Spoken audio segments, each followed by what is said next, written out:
మన హిందూ శాస్త్రం ప్రకారం శనివారం రోజు చేసే పూజకి ప్రత్యేకమైన విశేషం ఉంటుంది. రోజు పూజ చేయలేకపోయినా శనివారం ఒక్కరోజైనా కూడా స్వామివారికి పూజ చేసుకుంటే సరిపోతుందండి. మనకి ఉన్నటువంటి కష్టాలు ఆపదలన్నీ కూడా గట్టెక్కుతాయి. శనివారం ఉదయాన్నే నిద్రలేచి చక్కగా పూజా గదిని, పూజా మండపాన్ని శుభ్రం చేసుకుని స్వామివారి పటానికి కుంకుమ బొట్లు పూలతో అలంకరించుకోవాలి. అలాగే శనివారం రోజు ఉదయాన్నే పూజ చేసుకోవాలి. స్వామివారికి ఎంతో ఇష్టమైనటువంటి బియ్యపు పిండితో దీపారాధన చేస్తే స్వామివారి యొక్క అనుగ్రహం కలుగుతుంది. మనలో చాలామందికి ఒక డౌట్ ఉంటుందండి. మనం దేవుడి పటాలు ఏ రోజున శుభ్రం చేసుకోవాలి అనే డౌట్ అయితే ఉంటుంది.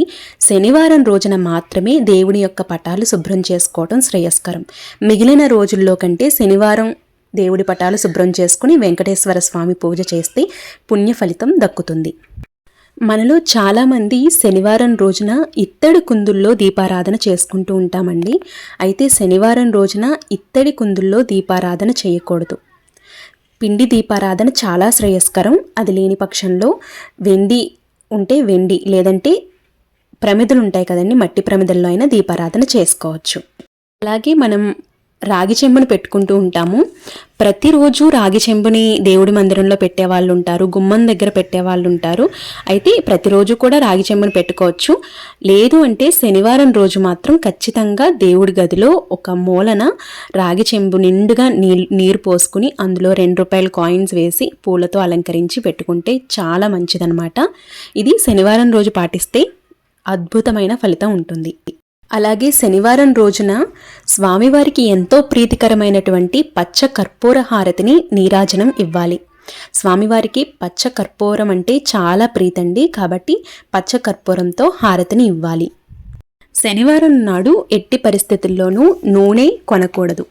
ఇలా కొన్నట్లయితే గనుక అప్పుల పాలు అవుతారని శాస్త్రాలు చెప్తున్నాయి. శనివారం నాడు పూజ చేసిన తర్వాత వెంకటేశ్వర స్వామి ఆలయానికి వెళ్ళి మీరు ఆ స్వామివారిని దర్శించుకోవచ్చు. అలాగే శనివారం నాడు శివుని యొక్క దర్శనం చేసుకుని, అంటే శివాలయానికి వెళ్ళి శివుని యొక్క దర్శనం చేసుకుంటే చాలా మంచిదండి. అలాగే బిల్వ పత్రాలని స్వామివారికి, శివునికి సమర్పించినా కూడా చాలా మంచిది. అలాగే శనివారం నాడు స్వామివారికి ఎంతో ప్రీతికరమైనటువంటి గోవింద నామాల్ని చదువుకుంటే ఇంకా మంచిది.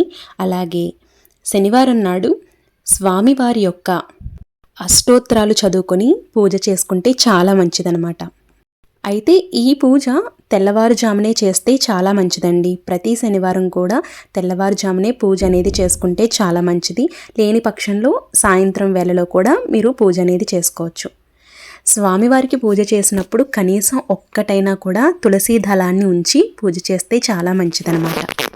అలాగే శనివారం రోజున రావి చెట్టుకి ప్రదక్షిణాలు చేస్తే చాలా మంచిది. మీకు దగ్గరలో రావి చెట్టు ఉంది అనుకుంటే రావి చెట్టు దగ్గరికి వెళ్ళి రావి చెట్టుకి దీపారాధన చేసి ప్రదక్షిణలు చేయండి.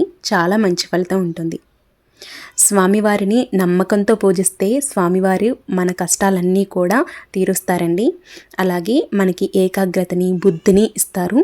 కాబట్టి నమ్మకంతో ఈ శనివారం పూజ అనేది చేసుకోండి. మంచి శుభ ఫలితాలు అనేవి చూస్తారు. మన కష్టాలు ఏమీ ఉండకుండా స్వామివారు ప్రతి గండాన్ని నుండి కాపాడుతారు. ఈ వీడియో మీకు నచ్చినట్లయితే లైక్ చేయండి. మీ ఫ్రెండ్స్ అండ్ ఫ్యామిలీ మెంబర్స్కి తప్పకుండా షేర్ చేయండి. అలాగే మన ఛానల్ని సబ్స్క్రైబ్ చేసుకోండి. రేపటి ఒక బ్యూటిఫుల్ వీడియోతో మళ్ళీ మీ ముందుకు వస్తాను. మీకు ఇంకా ఏమైనా డౌట్స్ ఉంటే నాకు కమెంట్ సెక్షన్లో చెప్పండి. మీకు ఇంకా ఎలాంటి వీడియోస్ కావాలి అనేది కూడా నాకు కమెంట్ సెక్షన్లో చెప్పండి. డెఫినెట్గా మీతో షేర్ చేస్తాను. Thank you for watching. రేపటి వీడియోలో మళ్ళీ కలుద్దాం.